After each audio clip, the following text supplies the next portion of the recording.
नमस्कार। आज आपण रताळ्याची रेसिपी बघणार आहोत। तर हे अगदी आपण असे खरपूस कसे भाजायचे ते आपण बघणार आहोत। तर इथे मी कढईत थोडं तूप घेतलं आहे। तुपावर हे रताळे असे ठेवून घ्यायचे आणि अगदी मंद गॅसवर झाकण ठेवून 20 मिनिटे भाजून घ्यायचे।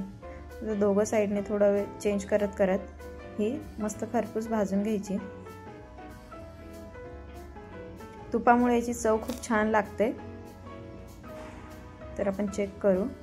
तर आपले रताळे तयार आहे। तर याला डायरेक्ट खाऊ शकता किंवा याचे गोल काप करून याची साल न काढताच खायचं, खूप छान लागतं।